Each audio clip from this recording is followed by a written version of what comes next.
Welcome, ladies and gentlemen. I am your host, Ethan, and my co-host, Rick. And here today we have another Thor's Raven update. Thor's Raven update. Thor's Raven Raven. update. Number, I believe, number 13 and 14 since we missed yesterday. Yeah, something like that. It's a lot. So, some things interesting have happened. Do we want to get into let's get into first? Yes, get into the stats with the money and backers. So we are at 13,101 backers. Cross that 13,000 backers, which is important because when that all-in pledge comes up, it'll boost that money up. It will. But 13,101 backers and $2,117,187. Amazing. So we're almost closing into that 3 million. And that's very good towards these final days where the money will even go a whole lot more. But since we've got a bit of money recently, let's see what stretch goals we have unlocked. Sure. So far we have unlocked since the last time we discussed. Siren had not been unlocked yet. Is that correct? That is correct. So we have had Siren, Ursa Major, Sam Wilson Captain America. So that's pretty cool. We've also had the swords. What was that called exactly? I apologize here. Give me 1 second. We had a new team deck that was unlocked. Sword Bearers of Krakoa team deck has been unlocked as well. That's pretty cool. That's pretty cool. We've also, as you mentioned, we had an expansion come out. Mm-hmm. The Secret Invasion expansion, which is pretty cool.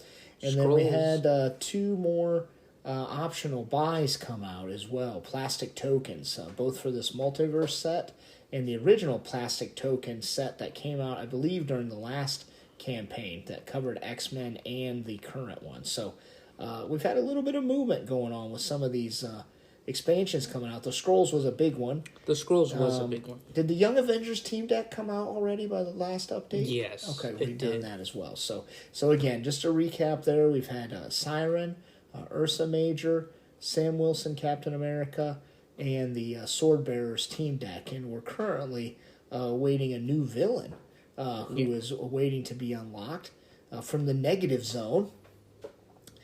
His name is Blastar. So he is the ruler of the Negative Zone, and he tries to become king of the Kree. He tries to fight and take over the Inhumans. He tries to do a whole bunch of things. So he's got a card called the Negative Zone that comes with him. If you move to the Negative Zone area, you have to discard all of your tokens and ignore all game effects except the Negative Zone portal threat. So kind of a little add there to what goes on with him. But he is a straight-up villain, no anti-hero with this guy. Yeah, I mean, truly going to be very interesting, isn't it? Yeah, it is. And this new team deck's kind of interesting, too. It gives each of the heroes assigned to it their own blade. So in this team, you've got Captain Britain, you've got Cypher, Darkchild. These are all from the multiverse ones, but that also includes, again, just adding content to previous Kickstarters, which is fantastic. Mm-hmm. Cable is part of it. Logan, Apocalypse can be a part of this team. So, the anti-hero version of it from the Horsemen of the Apocalypse expansion we had prior. Captain Britain can be a part of it from the Mutant promos. Magic, Weapon X, Storm, and Wolverine. So you've got 3 different Wolverines in this. You got Logan, Weapon X, and Wolverine straight up in here. So pretty amazing. I do like that. Each one gets their own sword, and they can use it to gain attack tokens or heal. So each team member gets their own sword here. Real quickly, just recapping a couple of the other ones. You've got the Captain America Sam Wilson version. So if you've seen the new series, he becomes Captain America at the end, just like in the comics. That's pretty cool set, too. Basically, Does he have equipment card? Yes, he has his own version of the shield, Captain America's shield.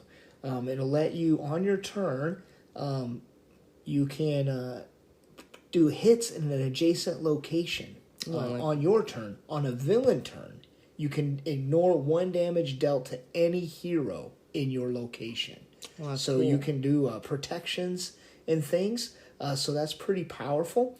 He'll also be able to grant heroic and attack tokens to his teammates, and double all attack symbols due to his military training. So that's kind of a pretty fun one to look at as well. Yeah, I do like that, yeah. And then Ursa Major. Ursa Major is part of the Winter Guard, so everybody's kind of expecting either a Winter Guard expansion or more of the Winter Guard heroes to come up. He's going to play... Well, we know more Winter Guards coming. I can't remember. I think we've had Red Guardian come out already. No, he's one that we want. Okay, so there's obviously going to be more Winter Guard because you basically can play off of it. It's kind of funny.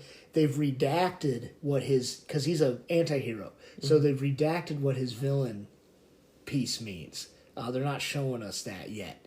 So it's kind of like they kind of got it blacked out like an old school spy novel or something, that's got that stuff blacked out. So it's pretty cool. So anyway, if he's teamed up with his teammates, he's even more powerful. So that's kind of where we're at. Again, the next one that we haven't unlocked yet is the King of the Negative Zone, Blastar, and he'll unlock at 2,180,000. So we got a little ways to go to get up to him. Mm-hmm.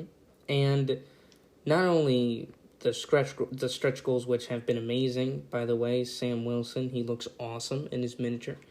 But we also have that new expansion that we talked about, right? The Secret Invasion, which is an optional Kickstarter exclusive buy. Looks amazing. It looks amazing. It's $35. You'll get 4 hero pieces, which the heroes are Ronan, Quake, Maria Hill, Nick Fury Sr., so kind of an older, different variant of Nick Fury. Very interesting.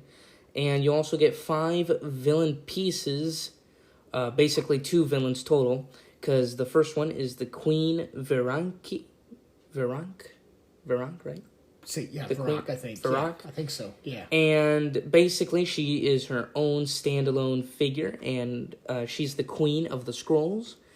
And we have 4 other Skrull miniatures that will all play together as their own separate villain.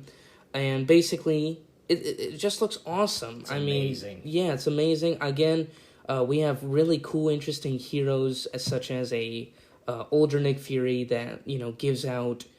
it's not just gives out more symbols, but notice this. He can have another hero perform 2 actions out of turn. Throwing unexpected twists to the flow of the game. So that cool little comment that they gave us there really shows us what his potential could be. Truly a team player. And we also have Maria Hill as well. And obviously, she's a well-trained, right? She's very flexible with everything. Yeah. And, knowing she knows when to attack and when to duck out of the way when the villain comes around. So I wonder how her abilities will affect that comment, And it just looks amazing. And obviously, Ronan's cool. We know Ronan was in a bit of the Avengers Endgame movie, if you have seen it. Ronan is basically is Clint Barton. He is Hawkeye, but he left that persona, per se, to become this assassin, vigilante, assassin, going around and taking out the mafia. Bad guys. Just taking out bad guys, just baby. all the bad guys. Yeah. And he has, obviously, the famous sword, which is also explained in the Hawkeye show. And basically, that will be his equipment card that he has. So he can get in and out of places. And he can, what it says here on the comment is that he can ignore damage and quickly patch up. Yeah, so he has a card that if he plays it doesn't move, he can get 2 health back, basically 1 or 2 cards back up. He also has a focus on revenge card. He can't take any damage at the beginning of his turn as one of his powers, so that's pretty sweet. I do like that. And obviously the Master Assassin, right? Deal 2 damage against a single target in your location. I'm not a big fan of those. I like the deal the damage split. But hey, still, it's very good power and can be used properly. Just depends when you get it. And obviously, lastly, we have Quake, another interesting hero. And basically, she can see the top or the top card of the Master Plan deck and place it at the bottom of the deck whenever she ends her turn, together with a henchman ready to spill the beans. That's pretty cool. So, kind of has that Black Widow ability that lets her see the top card of the Master Plan and place it down. But I assume that Quake's ability will probably be a starting hand ability, since it says that whenever she ends her turn, right, she can basically place the card at the bottom of the deck. So it might be something continuous, which can be great if you're trying to avoid some sort of BAM effect or something from an enemy. That can really save you a lot.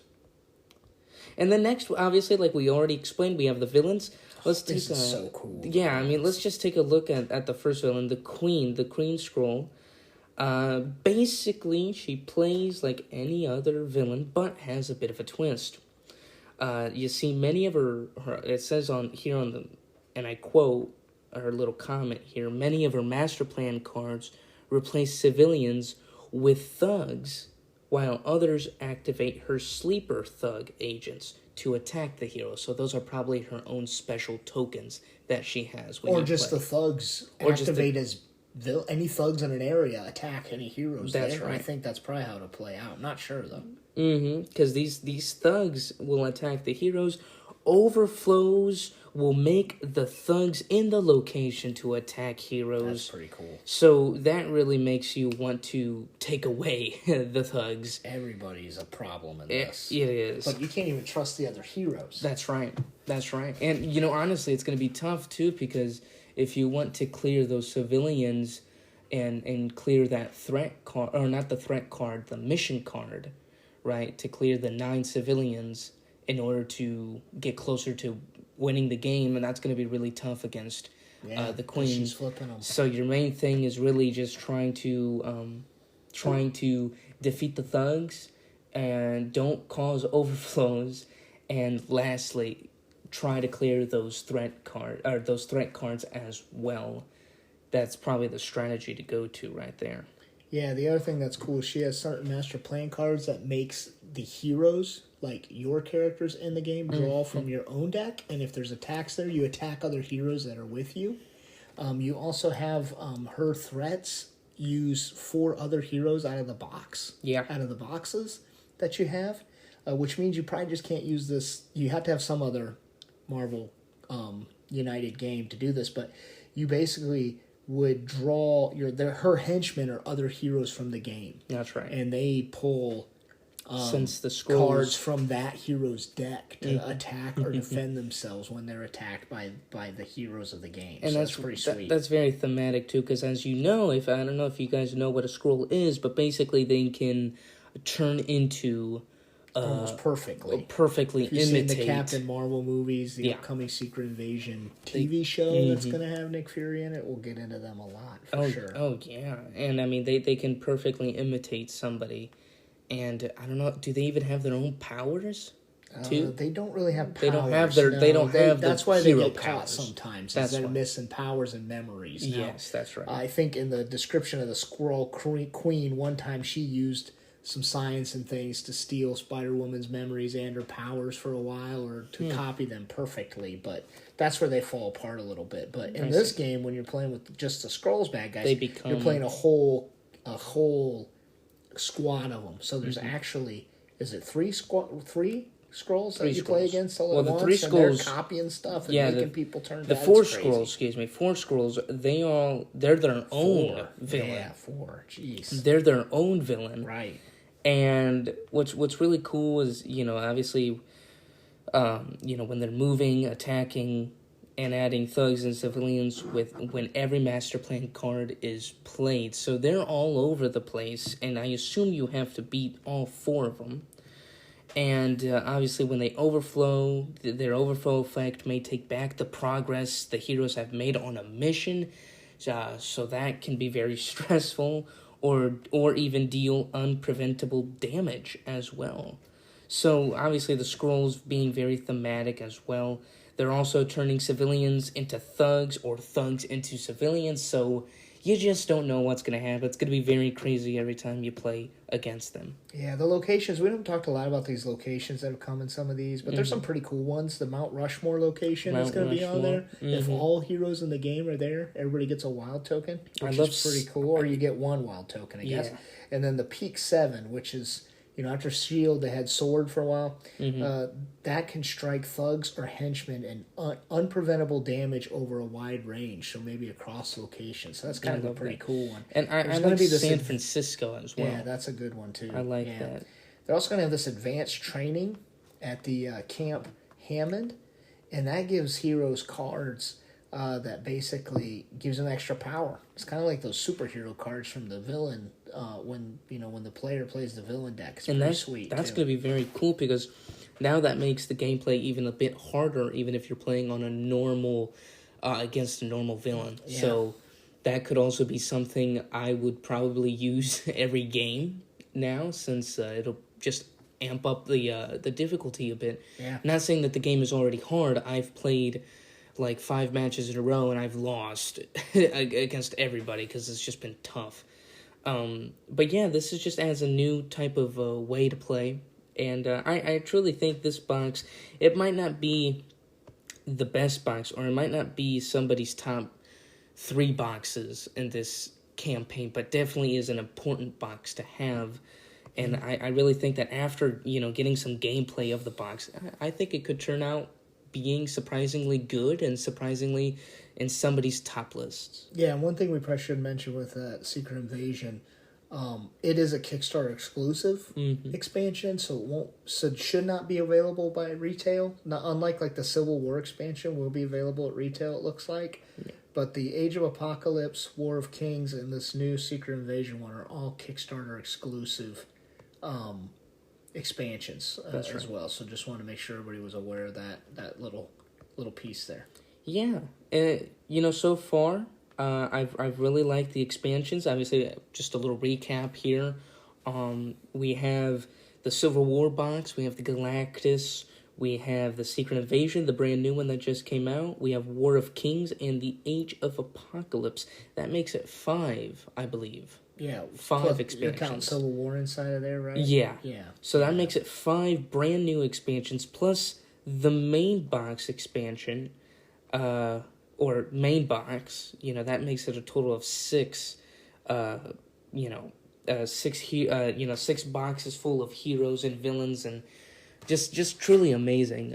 More content to bring in the game. But what I liked most, and you pointed this out when we talked, was they added more content to the gameplay, which is the best part. Not only, obviously, they added a whole lot of characters and a whole lot of villains and anti-heroes, but really, they just added a whole bunch of different content to play with, like the equipments and team decks, but now with the new Civil War PvP and the new Galactus game and the new, single player mode, all of that and much more.